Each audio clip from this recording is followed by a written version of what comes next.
So stuck shed in snakes is a pretty common issue that comes up, and it can happen to any pet snake, and it's not that big of a deal because it's pretty easy to fix.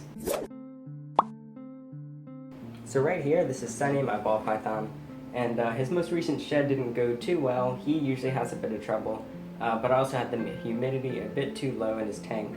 And I have a separate video on how to avoid snake shed, but today I'll be talking about how to fix it. So, it's really easy. All you have to do is just go ahead and get a container that can hold water. Just make sure it's clean, and then fill it with lukewarm water that's not too hot or cold to the touch. Make sure your snake can fit in it, but make sure that it can easily get air in here. So you can go ahead and just put your snake in there with the stuck dry shed. They're not always a big fan of it, but that's okay. And then again, just make sure the water's not too high that the snake can't breathe. And then you might want to put a top on it, but just make sure it can get air. So I have holes in the top of this, and then just make sure his head's in there. And I'll go ahead and put the top on. Just like that.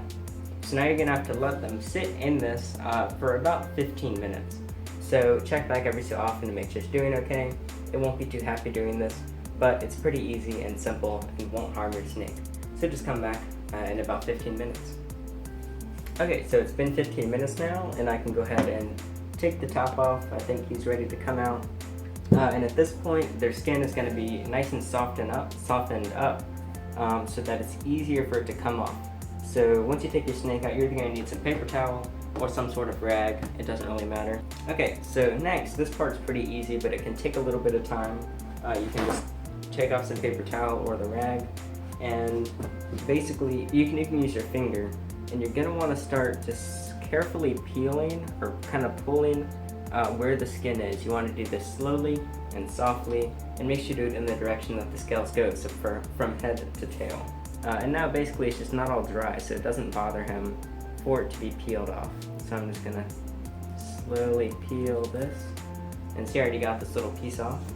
And basically you just need to keep peeling. If you think they need to be in the water a bit longer, then you can do that.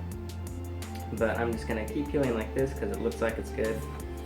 And I'm gonna wet the paper towel too. You wanna dampen whatever you're using, and just start pulling in the direction from head to tail. And yeah, this might take a while, but it's the best way to do it. Also, if the eye caps are still foggy, or if their eyes are still foggy, that means that the eye caps of the snake are still on there. So Sandy got his off, and I can talk about that in the future if you need me to. But it's still not too hard, but you have to be much more careful with that. Yeah, so this piece right on the back is coming off just all in one piece.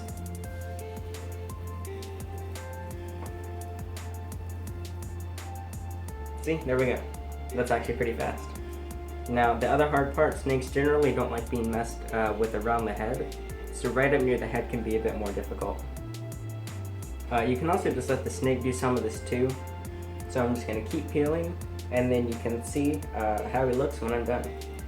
Unfortunately, the last clip from this video got lost, but luckily all of the important stuff made it into the video. So I hope it helped you out. If you have any more questions, make sure you ask me in the comments. But that's it for today's video. I'm Alex, and thanks for watching. Work together really well because they're really related in species, and they're all native to the North Carolina area that I'm in. So basically the changes I did, which I took everything out and did it from scratch.